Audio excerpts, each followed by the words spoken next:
What's up, everybody? Rivera here, the absolute best LGBTQ comedian in the world. If you see, I have my trusty Rusty Bijou next to me right there, and we're currently on a drive. We've got to go handle some stuff in Arizona. So today I was on Facebook, and I saw somebody. Well, I saw two things, but we're only going to talk about one of them right now. I saw somebody post about, well, I guess they're connected. So I saw this person that is always like super SJW, which if you don't know, social justice warrior, posting on a friend's thread because a friend had posted that they were looking for hosts. I saw a few people, one person in particular that I would recommend as a host. I vouched for them really quick. And then I saw that person that's the SJW had posted a clip of their stand-up. Well, this person always tries to come for me in some way. And I decided to be like, okay, let me check out this person's stand-up. They had like a 15-minute clip up.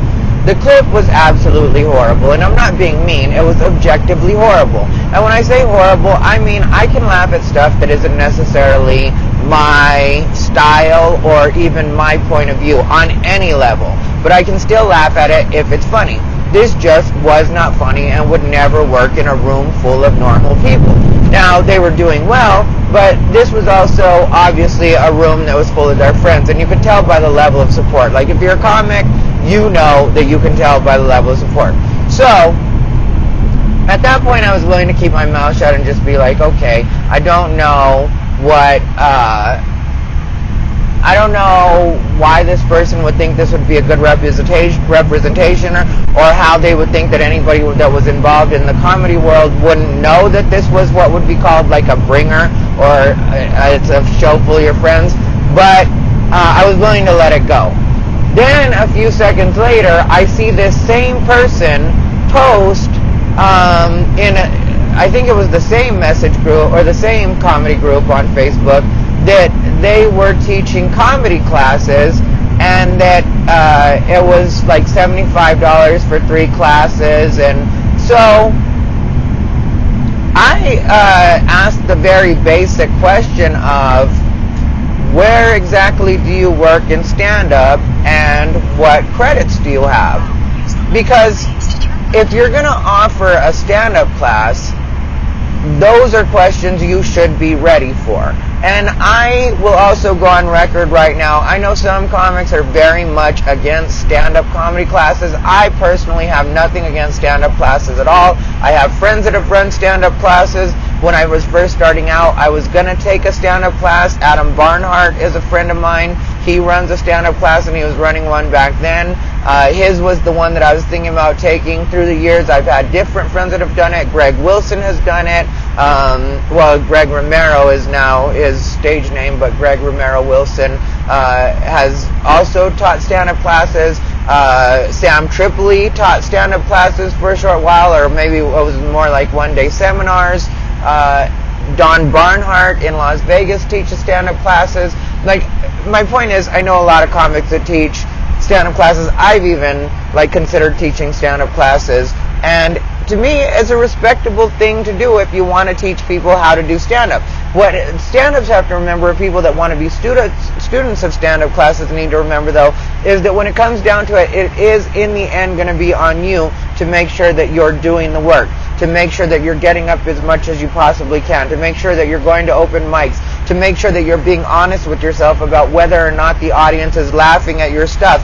And when I say laughing at your stuff, I don't mean clapping because they support what you're saying. I mean actually laughing at the jokes you're making. Listen, record the audio, listen to what it is you're doing, play it back. Be honest with yourself about, is this really laughter right now, or is this people agreeing with me?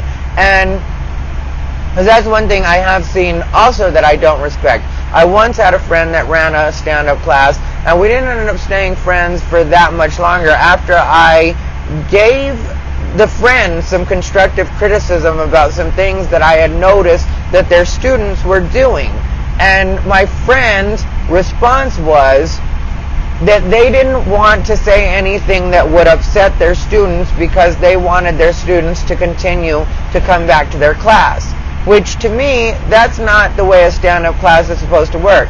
If you decide to take a stand-up class, you're supposed to take your class, you learn the basics of stand-up or whatever it is you need to learn, and then you push out into the regular world. A stand-up class is not an excuse to just continuously work that same stand-up class because that's now your comfort zone. Stand-up comedy is not about being comfortable. Stand-up comedy is also not about just having people coddle you and working for audiences that are considered safe spaces, which is one of the things that I ended up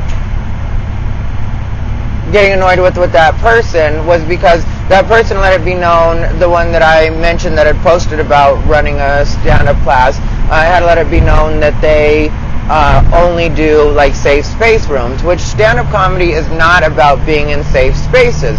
Now, if you just want to do stand-up comedy in LA, which is cool, but it's not really doing stand-up comedy. Stand-up comedy is, for the most part, being on the road and performing for audiences of people that, especially if you're a person like me, LGBT, person of color, you're not necessarily always going to be in your comfort zone or around people that are like-minded. So what you have to do in those cases is you really do have to make it a point to learn how to bring those people into your world and have them actually be able to understand you and find you funny, even if they don't necessarily identify with you. Because a lot of the people that I perform for, I'm completely unrelatable to them. But that doesn't change the fact that I have really great sets in front of these people that are supposed to technically want to kill me. Like just over this last weekend, I was in Dillon, Montana, Saratoga Springs, or Saratoga, Wyoming, and then Spanish Fork, Utah, all in the same week. And those people are not necessarily what you would consider or typically consider my audience, but because I've been doing this for so long and working in rooms that maybe aren't the most comfortable for me, I've turned them into my audience. So that's what I would say as far as stand-up classes. I don't think they're bad at all, and really, I wasn't at all mad at this guy. What happened was, I posted asking him about his qualifications, and then he hit me up calling me an asshole, which to me, like, I'm like, you've already got the wrong attitude about this. Like, you're applying for a job, and there's nothing wrong with me asking what your qualifications are if you want this job. And the fact that I'm doing it in a public forum, and you respond to me in my DM with, why are you being an asshole? It's like, how am I being an asshole by asking you what qualifies you to take somebody's hard-earned money? Because I know a lot of comics that aren't necessarily making the most money. They're open micing, they're spending money trying to get to and from open mics, plus some rooms actually do charge you, which different people have feelings about pay to play, which is what they call that. I personally think there's a place kind of for everything, including bringers, which will make some people mad at me, but I really do feel like there's kind of a place for everything in comedy, and there's a reason for everything in comedy, and you can use it all as different tools. So I'm not trying to comfort people on any of that, but what I am saying is, when you are asking people to spend their hard-earned money, and it's a group that I know doesn't have a lot of expendable income in most cases in the first place, there's nothing wrong with saying, okay, what makes you worth this money? And you shouldn't at all feel threatened by me or anybody else asking that, even if you don't personally like me. That shouldn't be a question that you're opposed to. And that's all I have to say about stand-up comedy classes. At the end of the day, like I'm going to repeat, they're not bad, and they can be useful tools. Anybody can let me know what you think. This has been Ty Rivera, the absolute best LGBTQ comedian in the world.